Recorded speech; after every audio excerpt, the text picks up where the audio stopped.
Want to take a bath together? What? A bath? What are you thinking? That's obviously not okay. Why do you say it's not okay? Do you even need to ask? It's obviously not okay. Do you mind taking a bath with me, Chelsea? Well, I guess I don't mind. See? Besides, it's not so weird for family to bathe together, right? I was stunned by Chelsea's unexpected approval, frozen in thought. While I was frozen, my husband took Chelsea by the hand and headed to the bathroom. My husband and Chelsea are close, and sometimes they even sleep in the same bed.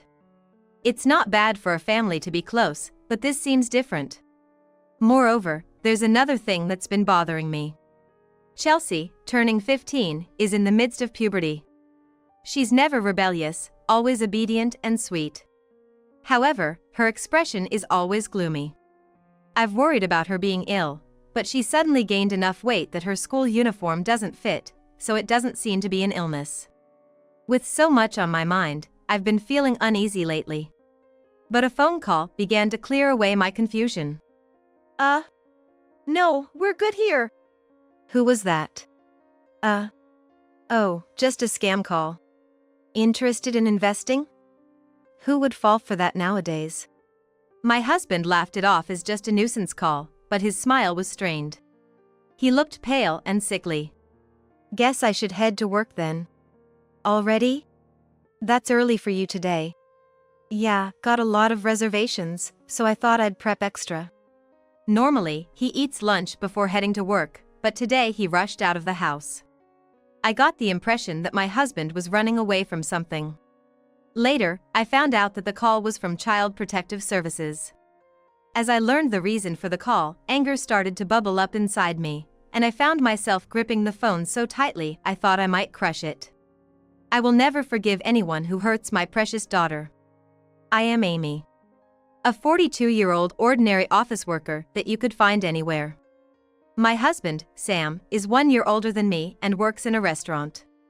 Our daughter, Chelsea, is 15 years old, and until now, our family of 3 has lived happily together. However, as Chelsea entered the tricky teenage years, our family dynamic has started to feel a bit strained. Hey, Dad. When you come home, take a shower first. It's unbelievable to just sit on the couch without showering. I'm tired. I'll take one after I rest for a bit. Seriously, unbelievable. The couch is gonna rot. Chelsea didn't greet her tired father returning from work with a welcome, but with venom instead. This has become a familiar scene recently. As my husband heads to the shower, Chelsea, with a sour face, sprays deodorizer on the couch. Feeling sorry for my husband, I try to smooth things over a bit. Your dad is working hard, you know. Be a little nicer to him. Why are you so cold to your dad? It's just physically repulsive to me. Chelsea talks to me normally. Her cold attitude is reserved only for my husband, and the reason seems nebulous. I've experienced it too. Daughters can unconditionally dislike their fathers. I feel sorry for fathers of daughters everywhere. However, it's not like there are no fathers who get along with their daughters. My husband has a colleague who does, and he often talks about it. A colleague of mine has a 14-year-old daughter, and she has no problem going out just with her dad. If it were us, it would be a hard no right away. It seems like a problem without a reason, so solving it might be difficult. Maybe it's best to just not be disliked too much and wait for puberty to pass? No, it doesn't seem to be just that. My colleague said there are certain things he's conscious of to get along with his daughter. Hearing that, I've been thinking of giving it a try. My husband looked confident. Seeing a successful example, he must think he can do it too. I have my doubts that it's that simple, but if it can bring my husband and daughter closer, then I'm all for it. I decided to watch and see what my husband would do. The first thing my husband tackled was his attire. At work, he typically wore jeans and a black shirt, along with a bandana and an apron. Since his work clothes were similar to casual wear, he often wore the same jeans and black shirt on his days off for convenience. Realizing this was a problem, he stopped wearing his work clothes outside of work and started buying new clothes. Working in a restaurant meant he inevitably came home smelling of food. So, he started taking measures against body odor more diligently than ever before. According to what he heard at work, maintaining a regular lifestyle rhythm is also important. Wow, you're up early today, aren't you? I've decided to start waking up at the same time as you too. Are you sure that's okay, even with your late work hours? It's fine. Serve me the same breakfast as you guys. It was unusual for my husband to be around in the morning. His job usually meant he came home late and started work after noon, so he was often still asleep when I went to work and our daughter went to school. However, staying in bed could lead to less communication with the family and might make it seem to our daughter like he was always oversleeping. So, he started waking up early to have breakfast with us. My husband made many other efforts as well. With all this hard work, I hoped that maybe he could get along better with our daughter. Creepy. Reality can be harsh. My daughter dismissed my husband's efforts to get closer to her as creepy and left for school. I worried that this might have broken his spirit. Is all this effort for nothing? What else can I do? Maybe I'll ask around for more advice. He murmured as if talking to his toast. But it seemed he hadn't given up yet. Seeing my husband's diligent efforts made me want to do more than just watch. I wanted to help. After all, it's always better for families to be close. Let's try a little harder. I'll help you out. Yeah, thanks. Let's work hard to become a close-knit family. He bit into his toast with renewed vigor, which had just moments before served as his confidant. At that moment, I couldn't have imagined that all his efforts and enthusiasm would end up steering us in such a disastrously wrong direction. We decided to launch a campaign to improve my daughter's fondness for her father. The first thing I did was to get along better with my husband. Apparently, when a child sees their mother getting along well with their father, it can help alleviate any dislike the child may have for the father. I'll prepare some drinks for you, so why don't you go take a bath first? Got it. Sorry for always causing you trouble. What are you talking about? You're always working late and come home tired, so it's the least I can do. Our daughter watched the exchange between my husband and me from the living room. As he headed for the bath, I noticed her looking at me with something to say. What's up? You've been really nice to Dad lately. Did something happen? It's the usual. You've just been avoiding Dad, so you haven't seen us talking, that's all. Okay then. It seems to be working. Despite previously avoiding even being near her father, our daughter has started to observe his interactions. I'm also gathering information about her daily life to facilitate conversation between her and her father. By the way, I heard a kid in your grade got caught shoplifting. Do you know her? Well, she's in the same grade, so I know who she is. But we've never been in the same class or talked or anything. I see. Just make sure you don't do anything like that. As if I would. I know. Just saying. If the shoplifting incident involved a close friend, it would be a sensitive topic requiring careful discussion. However, that doesn't seem to be the case here. I'll share this with my husband later. My husband and I continued our efforts cooperatively and gradually. Perhaps due to our efforts, the relationship between my husband and our daughter improved. Are you gonna watch TV? Wait a minute, I'll move to a kitchen chair. No need. Come sit on the sofa with me. Really? Is that okay? Of course it is. Besides, moving all the drinks and snacks over would be a hassle, right? Oh, need more drinks? Shall I get some from the fridge? Our daughter was talking to my husband with a smile. She was even offering to get him a drink from the fridge. I never imagined such a miracle could happen. While I was happy to see this change, I also wondered why she had suddenly started acting so differently. Adolescence is indeed a time when emotions can be particularly volatile, so it's likely that our concerted efforts managed to significantly shift our daughter's feelings. It's comforting to think that our actions had such a profound impact, so I'll happily embrace that notion. While the two of them are now sitting together on the sofa watching TV, my husband occasionally glances over at me in the kitchen, his face breaking into a smug grin. His expression is one of pride. Although it's slightly annoying, he has worked hard and seems genuinely pleased with the results, so I'll let it slide. Just when I thought that we could continue to live harmoniously as a family of three, a curious phenomenon began to unfold. Chelsea, I bought some cream puffs. They're just from the convenience store, but want to share? Yeah, I'll have some. Chelsea no longer avoided her father. However, the brightness that once lit up her face seemed to have faded. What's wrong? Are you feeling ill? Not really. Actually, I think I'll save the cream puff for tomorrow. Eating it at night might make me gain weight. All right. I'll put it in the fridge for you then. Thanks. Chelsea retreated to her room. Her attitude towards us hadn't changed, making her persistently gloomy expression all the more concerning. Hey, have you noticed anything off with Chelsea lately? I've heard she's been having some troubles at school. Could it be that? She's having troubles? Hasn't she talked to you about it? It feels wrong for me to tell you if she hasn't said anything herself. Ah, I see. Being the last to know feels wrong. Well, I'm sure she'll talk to you about it in time. Just wait a bit longer. I'll handle things for now, leave it to me. I was torn between feeling reassured and frustrated by my husband's words.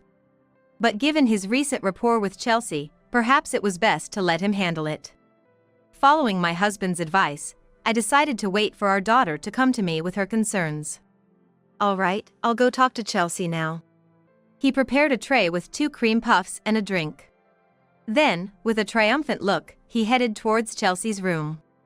Shortly after he left the living room, I heard the door close with a thud. It seemed he was welcomed into her room. Reflecting on the times when she used to venomously tell him not to sit on the sofa, a significant change. Ironically, I find myself not privy to our daughter's troubles. Seemingly, a shift flipped the dynamic between my husband and me. Currently, being someone to whom our daughter hasn't confided her troubles, there seems to be nothing I can do. I decided to simply take a bath and go to bed. The following morning, a minor disturbance unfolded in our household. Waking up, I noticed my husband's absence from the bed. Assuming he had started his day early, as had become his custom, I headed to the living room. But he wasn't there either. Not in the bathroom, not anywhere. Pondering his whereabouts, the sound of Chelsea's room door opening caught my attention. Given their conversation last night, she might know something. Chelsea, have you seen your dad? Oh, there you are? I'm here. Where have you been? I slept in Chelsea's room. We were talking last night, and as Chelsea shared her concerns, she seemed to become more anxious. She then asked me to stay and sleep in her room with her. Is that true, Chelsea? Yeah. It's embarrassing, like something a child would worry about, being too anxious to sleep alone. Just leave it. Without eating breakfast, Chelsea prepared herself and left for school. Her expression remained gloomy, indicating that despite talking to her father, her worries hadn't been alleviated. While I'm concerned about what's troubling her, there seems to be a more pressing issue at hand. You know, even if Chelsea was feeling anxious, I'm not sure it's appropriate for you to sleep in the same bed.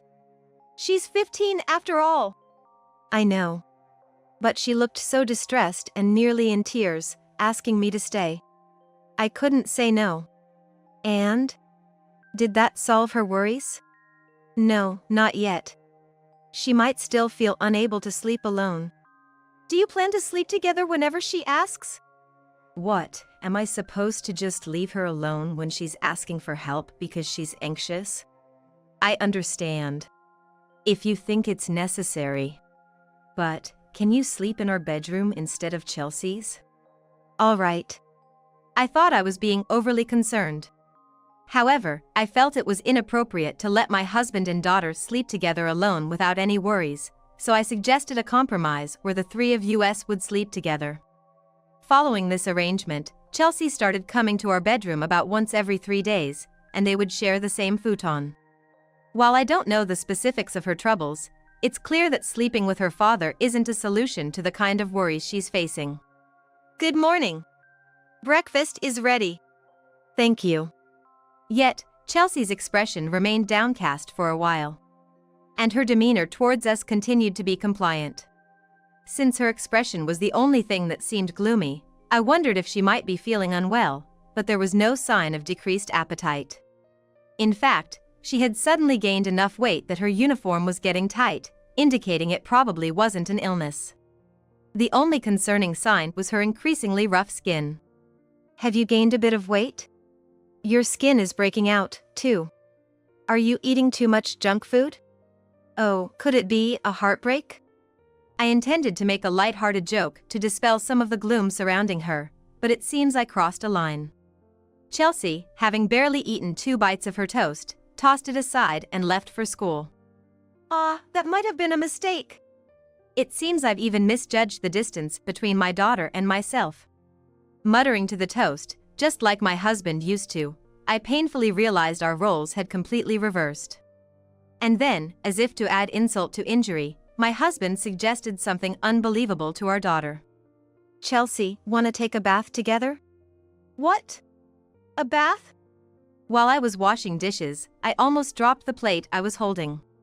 I had already allowed them to share a bed for argument's sake, but taking a bath together? I knew I had to intervene.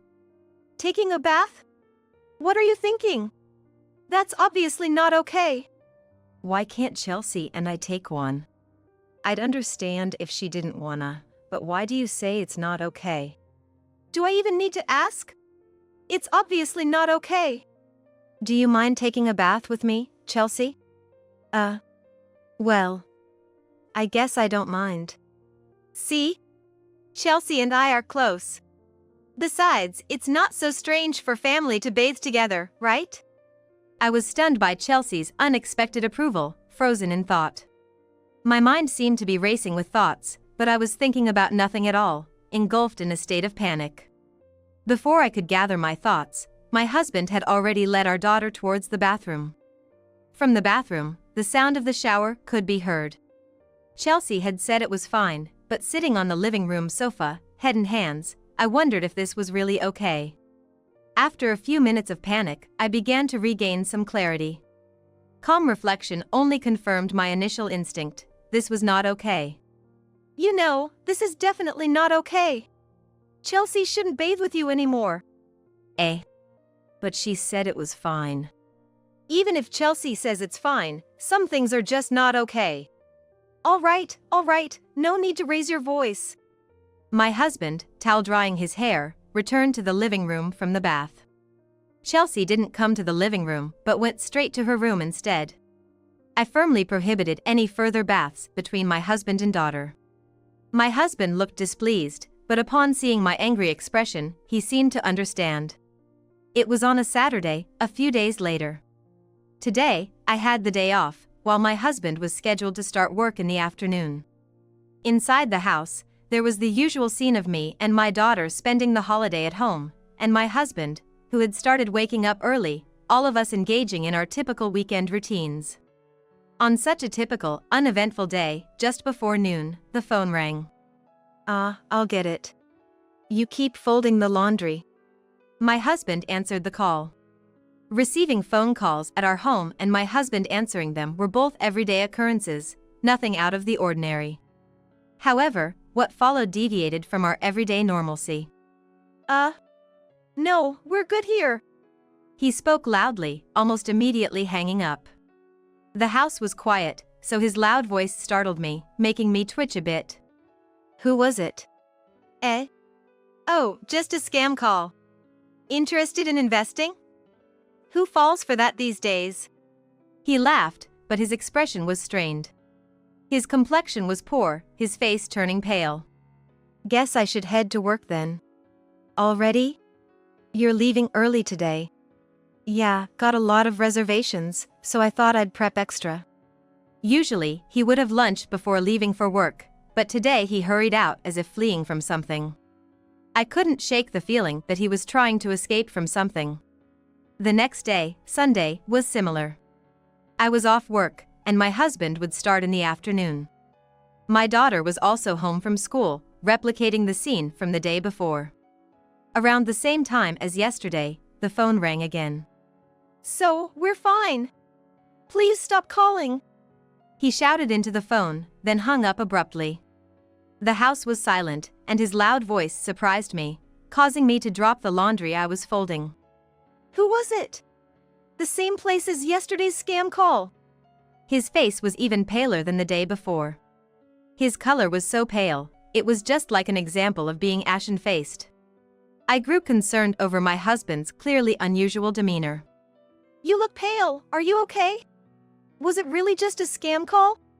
I told you it was. I said not to call again, so it's fine. My husband then left the house almost as if he was running away. It felt like he was trying to escape from being questioned by me.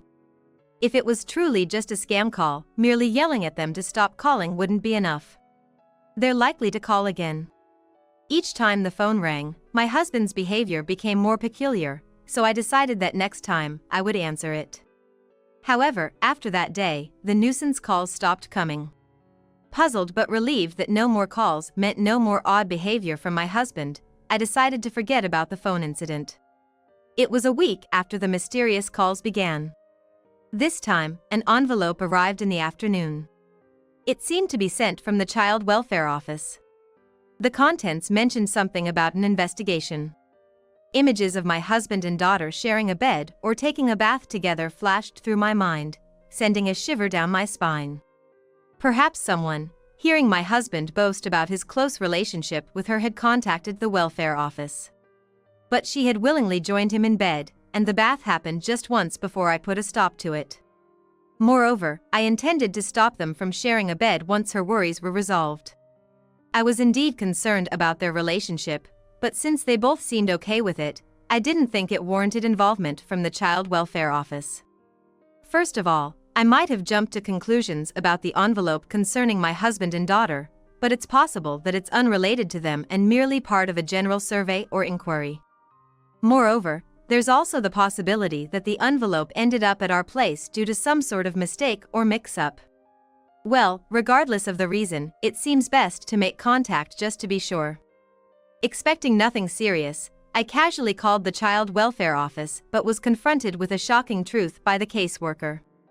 As I listened, anger bubbled up inside me, and I gripped the phone so tightly I thought I might crush it. I would never forgive anyone who hurt my precious daughter. That night, after calling the Child Welfare Office, my daughter and I sat on the living room sofa, waiting for my husband to return. Looking at her face, I saw a determination, as if she was ready to confront whatever was coming. It must be hard for her.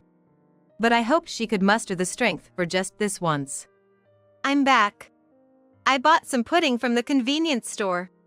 Let's eat it together, okay? My husband returned home as usual, unaware of what awaited him. I glared at him. Sensing the tension from both me and our daughter, he diverted his gaze and, instead of heading to the living room sofa as he usually would, went to the kitchen and placed the pudding on the dining table. What's with the scary face? Don't worry, I bought your share of the pudding too. He tried to laugh it off, but his expression was clearly forced.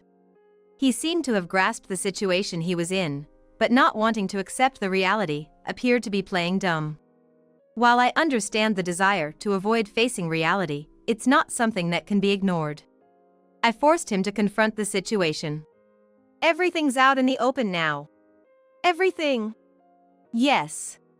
What you did to Chelsea, and how you tried to hide it by blocking calls from the Child Welfare Office, making it seem like they stopped calling. He looked at my face, then at our daughters. Realizing he couldn't talk his way out of this, he slumped down on the spot. I already knew everything from talking to Chelsea and the Child Welfare Office. But it was important to hear it from him too. It all started when Chelsea's friend got caught shoplifting, right? Yeah. When you talked to me about it, I said I barely knew the kid, but the truth is, we were friends. And your friend told you if they got caught again, it would be serious, so they asked you to shoplift for them?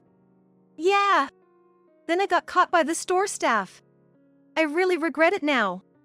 Chelsea's voice trembled. At 15, she still has a lot to learn about friendships and made a mistake in her associations. I imagine it's tough for her, who is already remorseful, to discuss the matter, but I hope she can endure this one time, both for the sake of having a necessary conversation with her father and to have her own missteps acknowledged once more. So, Chelsea got caught shoplifting at a store on a weekday, on her way to school. I had already left for work, so you took the call from the store and apologized on her behalf, right? Yes, I did. I begged the store not to contact the police or the school, and they agreed not to make a big deal out of it. That part's fine, but what happened next is the problem. Can you explain? I wanted Chelsea to think well of me, so I decided to keep the shoplifting incident a secret from you, making it our little secret, as if it never happened. And as a result, Chelsea started to smile and be grateful to you. Hearing the truth from my husband made my head ache. I'm not overconfident in my parenting, but I know that what he did was fundamentally wrong in raising a child. Regarding the events that have unfolded up to this point, it's clear that our daughter also has her share of fault. However, from this point forward, I believe the responsibility lies entirely with my husband. You got carried away because Chelsea started smiling and being nice to you, right? Say it yourself what you did to her. If Chelsea doesn't listen to me, I'll tell your mom or the school about the shoplifting. So, you threatened your own daughter to keep quiet and then coerced her into sleeping and taking baths together? I can't believe this. Recalling the events of sharing a bed and taking baths with her father seemed to darken Chelsea's expression even more. It was a look I had seen on her face a lot lately. Being in a vulnerable position, Chelsea couldn't defy her father and ended up complying with his demands.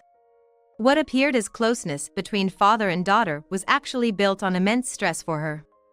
And physically, she was also affected by the stress. Do you realize how much Chelsea has suffered? She's been diagnosed with polycystic ovary syndrome. Polycystic ovary syndrome? What's that? Is it a disease? Yes. Chelsea developed this condition because of the immense stress you caused her. But she doesn't look sick. My husband was shocked to hear about our daughter's illness, but he was the cause. While I felt he should indeed feel responsible, I didn't want his worry. Like my husband, I initially didn't think our daughter was ill. The reason we didn't think she was ill was because of her sudden change in body shape. She suddenly gained enough weight that her uniform no longer fit her. However, it wasn't because she was overeating. Polycystic ovary syndrome appeared to be a condition where the development of the ovaries that protected the eggs was halted partway, resulting in numerous small cysts remaining within the ovaries.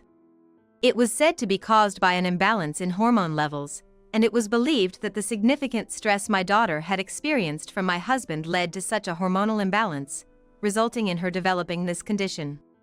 The primary symptoms of this disease included irregular menstrual cycles and infertility. Additionally, it seemed to make her gain more weight and also cause skin issues. When did you go to the doctor? Today. I called the child welfare office after receiving their letter. Maybe they've seen similar cases. When I told the caseworker about Chelsea's condition, she suggested we see a doctor. So, the child welfare office, huh? I boasted to others about getting along with Chelsea but never mentioned sleeping or bathing together. You only found out from the letter, right? Who contacted them? It was me. Chelsea, you contacted them yourself? I wanted to break free from doing everything Dad wanted because of the shoplifting incident. I couldn't talk to Mom about it, so I called the child welfare office myself. They said I should first talk honestly with Mom about the shoplifting. But I couldn't bring myself to say it. Chelsea couldn't say it herself, so it was arranged for the child welfare office to tell me first. That's why they called this weekend when I was home. But then you answered and even blocked the child welfare office's calls. What were you thinking? You're just making things worse for yourself. No. But, regardless of how, it's good for parents and children to get along. And if you get down to it, it's Chelsea's fault for shoplifting in the first place. Don't say something so ridiculous. It's wrong that Chelsea shoplifted, but that's also our responsibility as parents. We need to ensure she pays for her mistakes and learns from them. I reached my limit of anger with my husband's misguided comments. Continuing as his wife seemed impossible. I want a divorce. Wait, please. Divorce? Why? You know why. After hurting Chelsea so much, do you think we can just continue as a happy family? Well, could you please pack your things and leave quickly? My husband got up wearily and left the house. After that, my husband and I got divorced. I reported to the child welfare office that we had divorced, I had taken custody of our daughter, and a restraining order was placed against my ex-husband, prohibiting him from approaching her. I thought that would conclude our dealings with the child welfare office, but it seems things weren't gonna be that simple. My ex-husband used to sleep close to our daughter in the same bed and had her wash his body in the bath. This behavior was reported to the police as potentially constituting sexual abuse towards her. As a result of this report, he was arrested. Although ultimately not prosecuted, the fact that he was arrested for sexual abuse carries a significant stigma. He wasn't fired from his job, but as expected, the reactions and attitudes from those around him turned cold. It was untenable for him to continue working in such an environment, so he resigned. Perhaps seeking a fresh start where no one knew him, he eventually disappeared without a trace. As long as I receive child support payments each month, I don't care where he is or what he's doing. All that matters is that he doesn't show up in front of us.